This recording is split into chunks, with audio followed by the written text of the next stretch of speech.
পয়গম্বর সুলাইমান বলেন, চা না, দেখ না হায়াত তোরে বাড়ায় দিতে পারলাম না, অন্যটা তো বাড়ায় তোরে দিতে পারি, অন্য কিছু তো দিতে পারি। পিঁপড়াটিকে বলে, আইয়ুহাল মালিক জিদ ফি রিজকি, যদি আমার হায়াত বাড়ায় দিতে না পারে তাহলে আপনি আমার রিজিক বাড়ায় দেন। পয়গম্বর সুলাইমান আলাইহিস সালাম সাথে সাথে সাজদায় পড়ে গেলেন, আয় আল্লাহ, ভুল হয়েছে আমার, বুঝি নাই। একটা পিঁপড়ার সামনে ওই বাদশাহ কিছুই না, নাচিজ হয়ে গেলাম আমি, নাচিজ হয়ে গেলাম। একটা ছোট্ট পিঁপড়ার চাহিদা পূরণ করতে পারলাম না। পয়গম্বর সুলাইমান চোখের পানিগুলো ফেলে ফেলে কান্না করেন আর বলেন, ওই যে একটা পিঁপড়ার সামনে আমার মাথা নিচু হয়ে গেল, জীবনে আর কোনোদিন মাথা তুলে আমি হাঁটি নাই, বুকটারে কোনোদিন টান করে উঁচা করে হাঁটি নেই, কারণ আমার দিলের মধ্যে বিশ্বাস তৈরি হয়েছে আমার মালিক আমার আল্লাহ। আল্লাহ যা চান তাই দিতে পারেন। আমি গোটা দুনিয়ার বাদশা হইতে পারি, কিন্তু একটা ছোট্ট পিপিলিকার চাহিদা পূরণ করার মতো ক্ষমতা আমি সুলাইমানের নাই।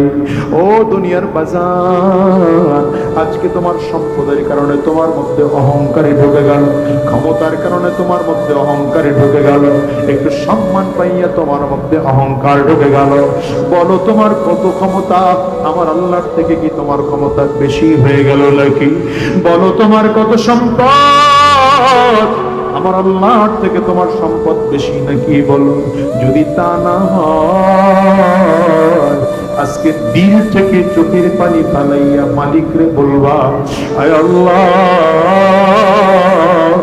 চিরটা জীবন তোমার হুকুম পালন না করে অন্যায় করেছি আল্লাহ, নিজের মধ্যে অহংকার ঢুকাইয়া আল্লাহ অন্যায় করেছি, পাপ করেছি আল্লাহ।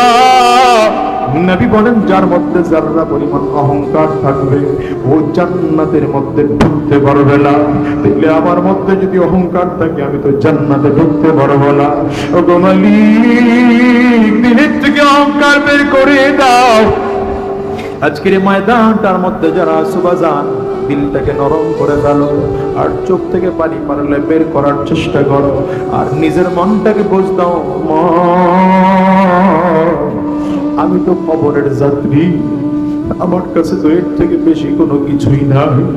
আমি একটা কবরের যাত্রী, আমারে আজকে মারা গেলে দাফন দেওয়া হবে, 4-5 দিনের মধ্যে আমার লাশটা পচে গন্ধ বের হবে, আমার দামি চেহারা থাকবে না, আমার দামি হাত থাকবে না, পা থাকবে না, আমার এই চামড়াগুলো সব কচে কচে করবে, আমি পোকার খাদ্য হয়ে যাব। আমার পোকা এসে আমার খাদ্য, আমার চামড়াগুলো কামড়ায়, গোশতগুলো খাইতে থাকবে। অল্প দিনের মধ্যে আমার টোটাল অস্তিত্ব দুনিয়ার থেকে বিলীন হয়ে যাবে। শরীরের এই গোশত থাকবে না, শরীরের এই চামড়া থাকবে না। সুন্দর চেহারাটার মধ্যে প্রতিদিন তেল মালিশ করি, ভেজলিন লাগাই, কত চমৎকার সোনা পাউডার লাগাই, গোসল করতে গিয়ে সাবান মাখি,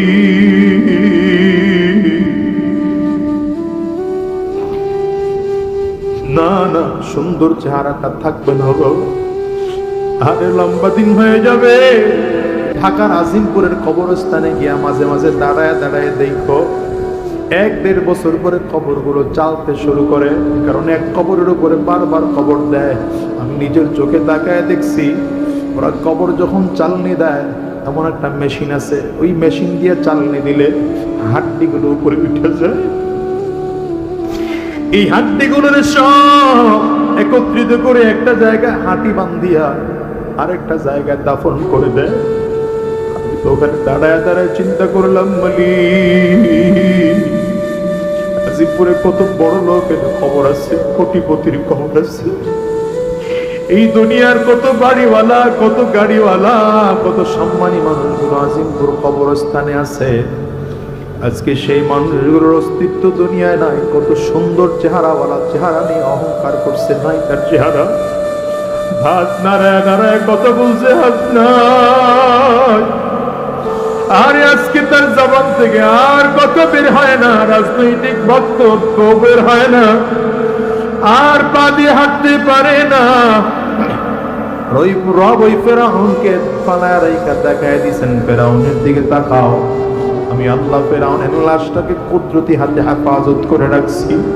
যেই ফেরাউনের এত বড় ক্ষমতা ছিল, অহংকার করে বলেছে আনা রাব্বুকুমুল আ'লা, আমি সবচেয়ে বড় খোদা। ওই ফেরাউনের দিকে তাকায় দেখো, ওর হাড্ডির সাথে চামড়া আর গোশতগুলো লাগায় কাঠ বানায় ফেলেছি।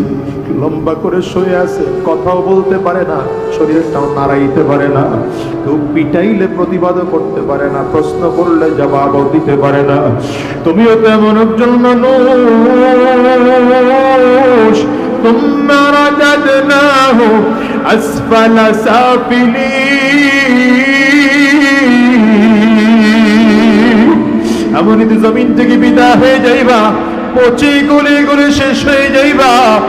অস্তিত্ব তোমার জমিনে থাকবে না, তবে অস্তিত্ব থাকবে না বাবা, তবে একটা মানুষই ভালো থাকবে। রব বলেন ইল্লাল্লাযীনা আমানু ওয়া আমিলুস সালিহাত, যদি ঈমান আনতে পারো আর নেক আমল করতে পারো, তার মানে আমার মালিকরে যদি মালিক বলে মেনে নিতে পারো, নিজেরে যদি আল্লাহর গোলাম সাচ্চা গোলাম বানাইয়া ফেলতে পারো, আর মালিকরে যদি বলতে পারো আল্লাহ আমার মতো গুনাহগার এই জমিনের মধ্যে আর কেউ নাই। আমি তো প্রায় বলি বাবা, আজকেও বলে যাই, রাতের শেষ ভাগে মাঝে মাঝে তাহাজ্জুদ নামাজের সময় ঘুমটা ভেঙে যায় নামাজে দাঁড়ায় যাও, আর মালিকের কাছে চোখের পানি ফেলে ফেলে কান্দাও, আর বলো আল্লাহ, ডাকো না আমার মালিকের, চিল্লা ডাক দাও না, আওয়াজ দিয়ে জোরে ডাকো আল্লাহ। চোখের পানি ফালা ডাক দাও না আল্লাহ। মালিকরে বলো না,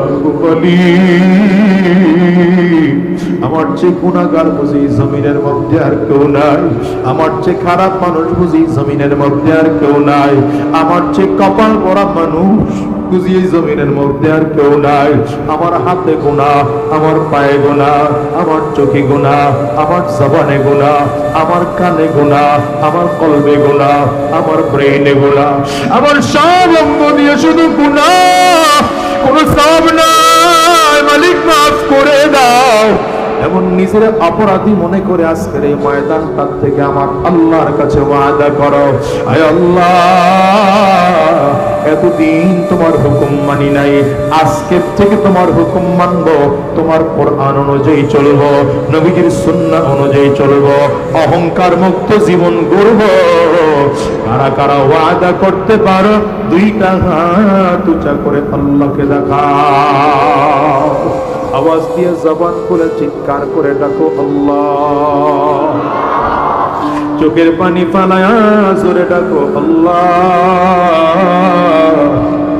জবান খুলে আরো জোরে ডাকো না আল্লাহ। দয়ার মালিক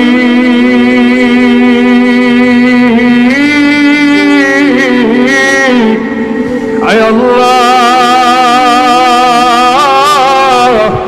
যতজন তোমার বান্দা আজকে হাত উঁচু করলাম, সবাই মিলে ওয়াদা করলাম আর হারাম রাস্তায় কদম বাড়াবো না, আর গুনাহের পথে চলবো না, আর গুনাহের পথে চলবো না, তোমার হুকুম গুলো পালন করে করে চলবো, আল্লাহ দ্বীনের পথে চলবো। আল্লাহ তুমি কবুল করে না।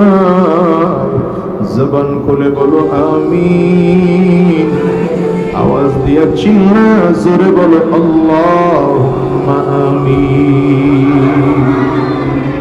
হাতগুলো নামান আমার বাজার, রাত অনেক গভীর হয়ে গেছে, আপনাদেরও কষ্ট হচ্ছে।